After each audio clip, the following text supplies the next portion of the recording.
It's time for My Favorite Husband, starring Lucille Ball.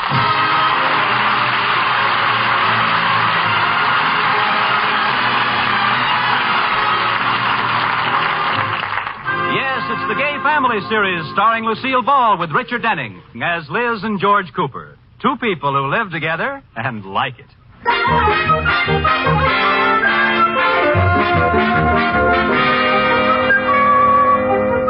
As we look in on the Coopers, it's afternoon at the Sheridan Falls National Bank, and George Cooper has just received an urgent summons to the office of the president of the bank. Did you want to see me, Mr. Atterbury? Yes, I did. Come in, George boy. Is something wrong, sir? George, as you know, we here at the bank encourage, yea, insist, that the families of our employees do their banking with us. Yes, sir, I know. I just finished looking over Liz's monthly statement. Yes? Boy, as a favor to me and to the bank, would you ask Liz to take her business elsewhere? Well, what happened this month? Was she worse than usual? Oh, that girl, boy.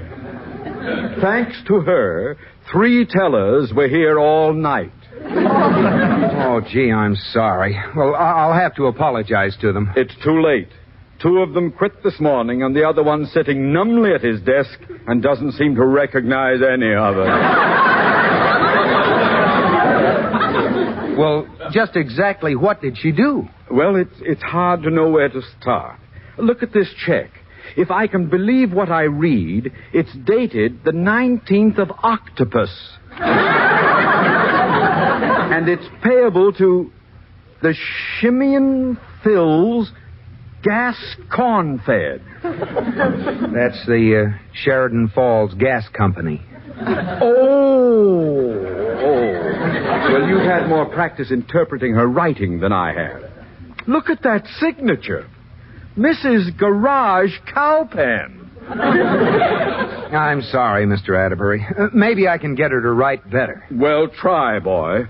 By the way, I think she's overdrawn again. Oh, don't you know? No, but look at the note she wrote on this check. Dear Mr. Teller, if I don't have enough money to cover this, please be a lamb and hold this check till next month. Oh, no. P.S. Thanks, Oodles, and I'll put in a good word for you with George. Oh, this is the worst yet. She's gone too far, even for Liz. I'll speak to her tonight. And when you do, speak sharply, boy. Understand it isn't just me. I can't stand this terrific turnover in tellers.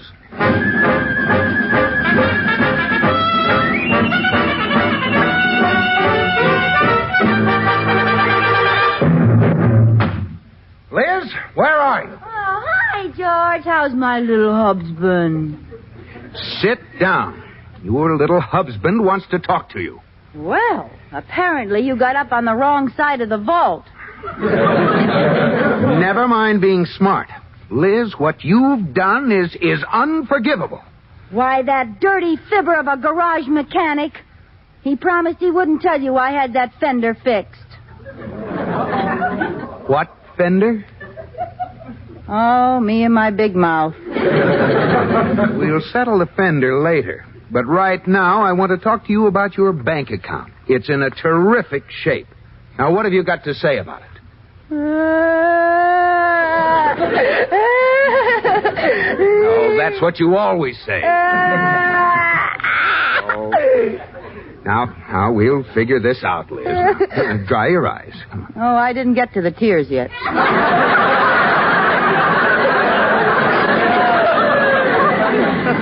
Oh, fine.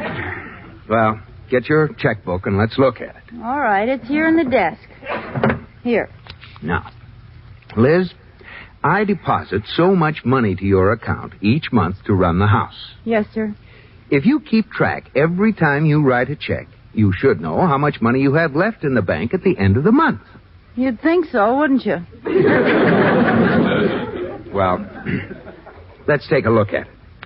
Now, do you have any idea where you made your first mistake? Yes, when I married a banker.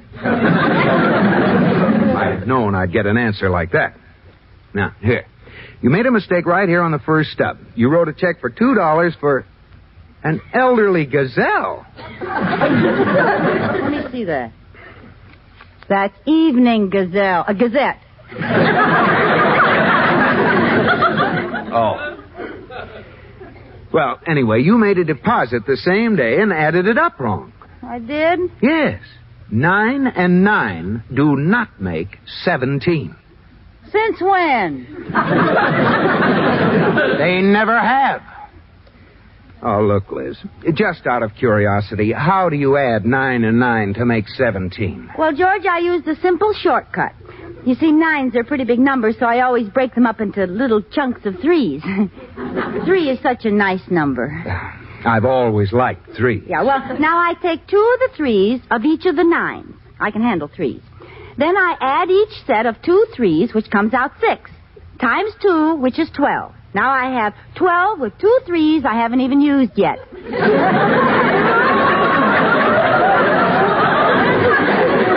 And frankly, George, there's nothing as confusing as 2 single 3s. Oh, nothing. I take each single 3 and break it into a 2 and a 1. Then I take 2 2s and scrunch them together into a 4. And I put the 4 on top of the 12, and that's 16. Now I've got 2 1s left, and 1 times 1 is 1. Pile it on top of the 16, and what do you have? 17.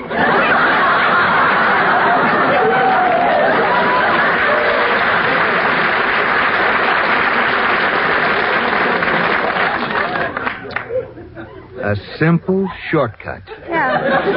It's just a little system I made up one day when I wasn't doing anything. I agree. Liz, your math is positively atrocious. Now, what can we do about it? Give me a kiss. No, this is serious. Oh. Dinner's ready.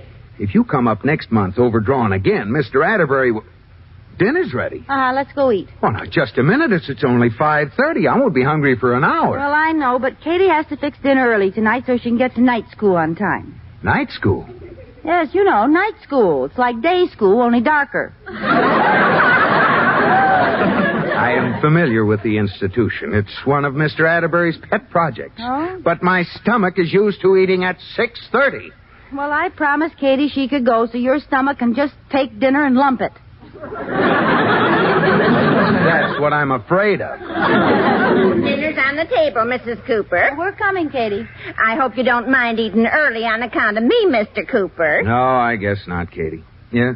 What class are you going to tonight? Beginning sewing. I had trouble deciding which course to take. They teach everything in night school, you know. Wait a minute. Do they by any chance teach arithmetic? Oh, sure. Okay, Katie, serve the dinner. Sit down, George. Well, what happened at the bank today?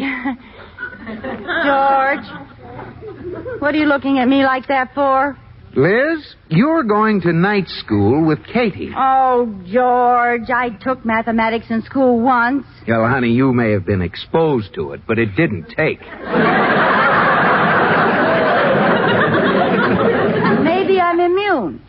Maybe when I was a baby, I was vaccinated against it. Liz? I'll bet that's what that funny little scar is on my arm.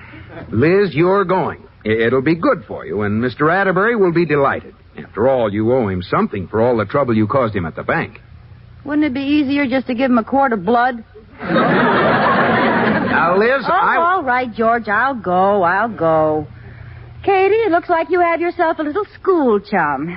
The last one to the teeter-totter is the dirty, rotten egg.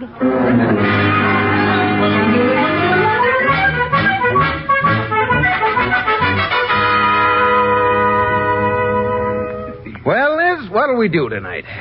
What do you mean, do? We have to do our homework. What? I started school last night, remember? We have to spend this evening on our arithmetic problems. Our arithmetic problems?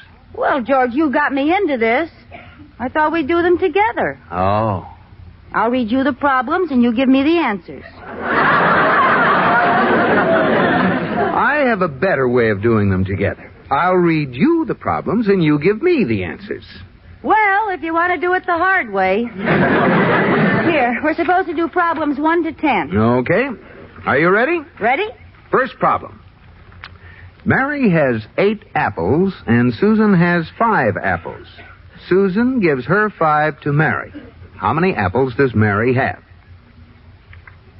Well? Why should Susan give her apples to Mary? That's not the problem. Well, it isn't fair. Mary already had more apples than Susan. What's the answer? 13. Right. I'd like to know what Mary has on Susan. Forget it.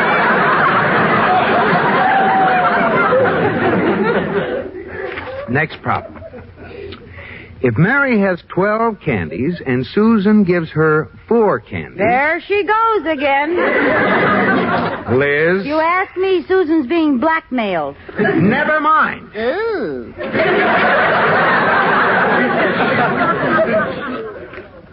Problem 3. Mary has 21 oranges and Susan takes away 9. Aha! The worm turns. All right. I'll skip past Mary and Susan. These problems are too easy for you. No, they're not. Yes, they are. Oh, gee, this book brings back memories. I used to get a big kick out of working problems like these. Oh, here's one about a man in business.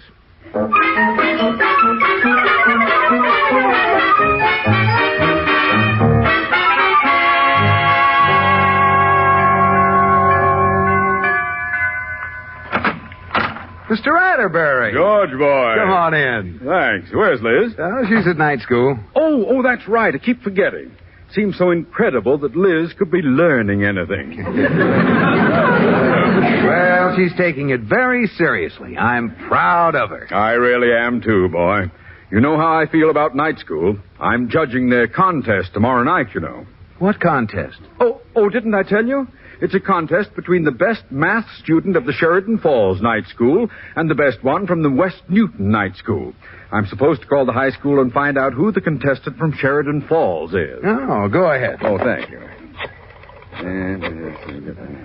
I hope they pick a good one. Hello?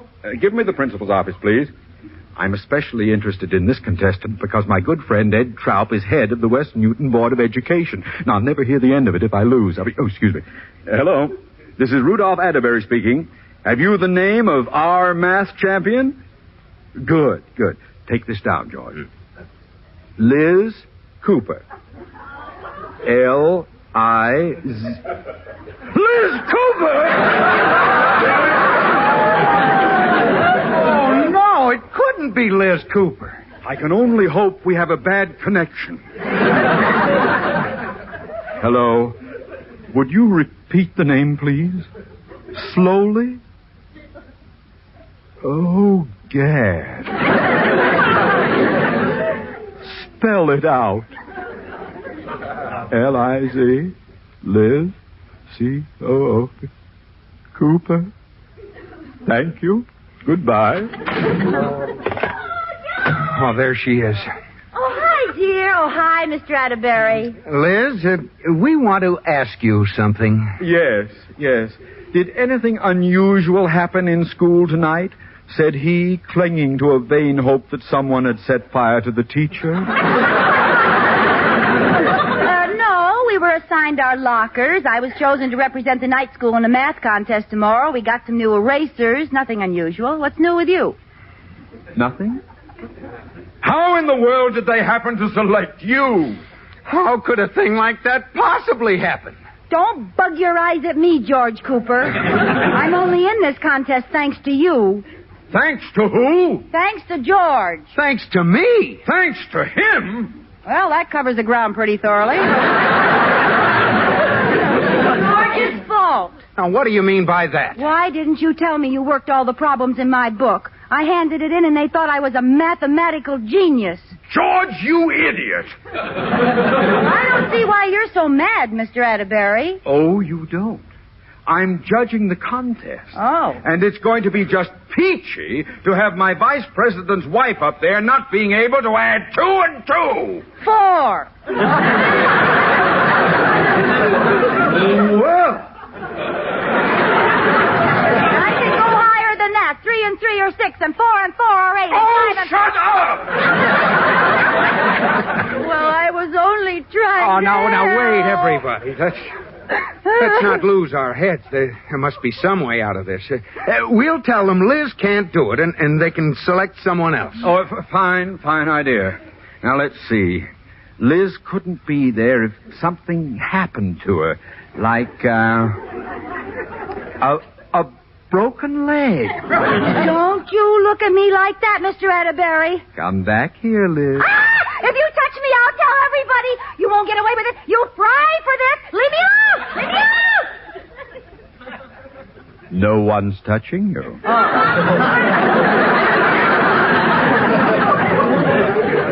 Well, then, there's only one thing to do, George. What? Yeah, what? We're going to teach you arithmetic. Oh, no. Break my leg. Go on, here. I'll lay it across the chair. Jump on it. Go ahead. Jump on it. Go ahead. George, you get some pencils and paper. Liz, you put the coffee on. We're going to get some math into your head if it takes all night.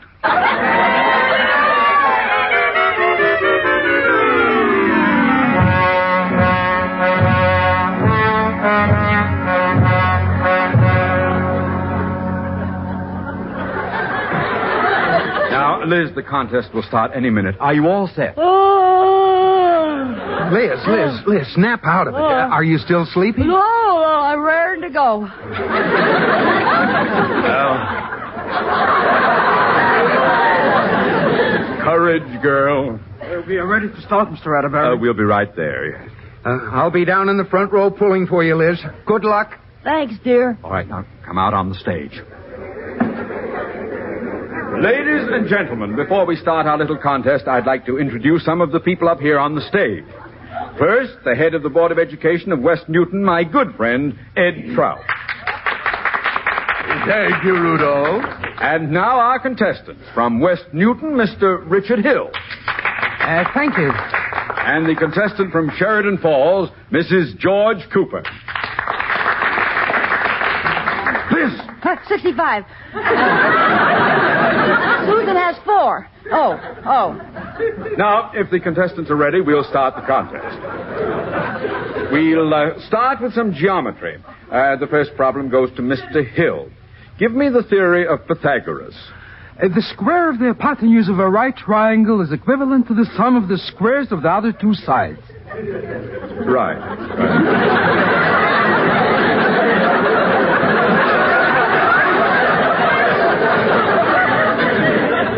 Well, that was a pretty tough one. Now let's get an equally tough geometry problem for Mrs. Cooper. Mrs. Cooper, if you had 3 geometry problems and I gave you 2 more geometry problems, how many would you have? 5? Right!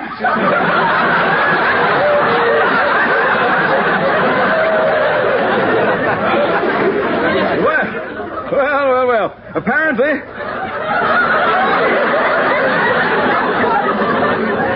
When it comes to geometry, our 2 contestants are evenly matched. Just a minute. Please, no coaching from the audience. Now for some algebra. Mr. Hill, a pole 20 feet long is divided into 2 sections. Letting x equal the short section and 4x the long section, what is x and what are the lengths of the 2 sections? X is 4, one section is 4 feet, and the other is 16 feet. Correct. Now, Mrs. Cooper, for your algebra problem. H equals I. If H is 4, what is I? Mrs. Cooper! Huh? What is I? You is keeping me awake, that's what you is.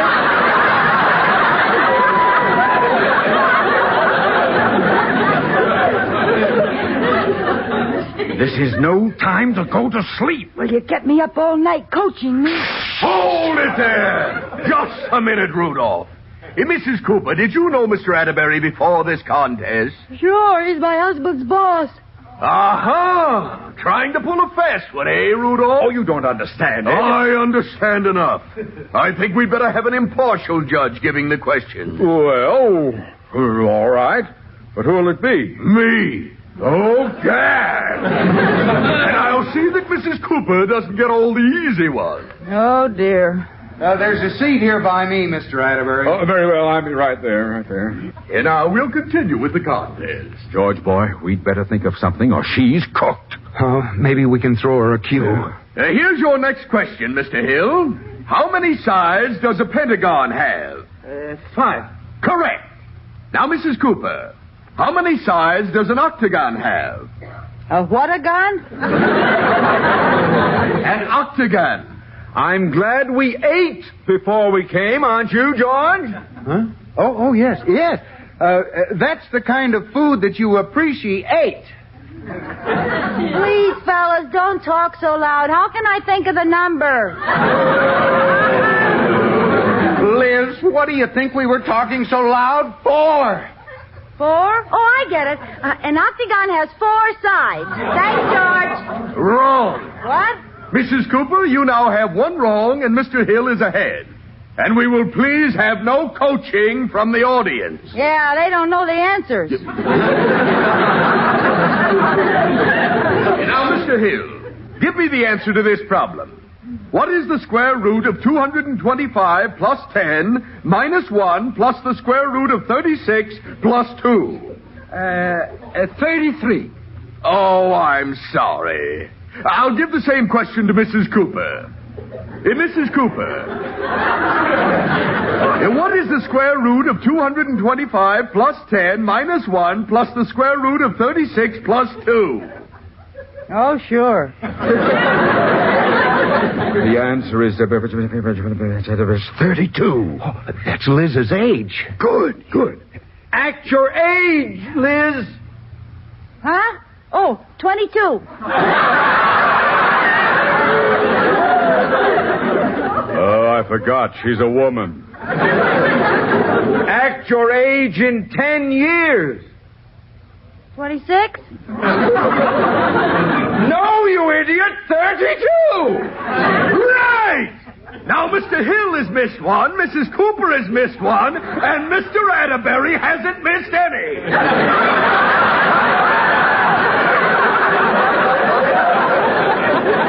Now, look, Atterbury, we can't buck the three of you. If you'll shut up, I'll give them each the same question, and whoever gets it right wins. Okay. What am I saying? All right. Now, I'll only give the problem once. How much is 275 plus 493 times 135 divided by 2? Oh, gad! Hey, Mr. Hill? 5, 1, 3, 9. Oh, I'm sorry, that's wrong. Hey, Mrs. Cooper, what's your answer? Mrs. Cooper, I'd like your answer. Hey, Mrs. Cooper! Huh? Put the coffee on, honey. I'll be right down. I'd like your answer, and no help from the audience, please. I'd like your own number. Where's George? Your own number. Oh, 51340. That's right!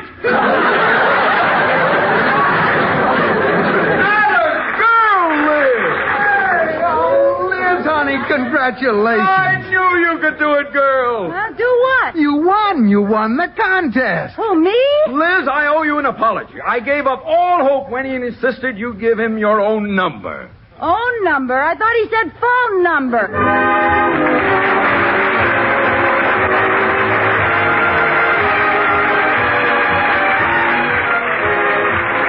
My Favorite Husband has been presented through the worldwide facilities of the United States Armed Forces Radio and Television Service.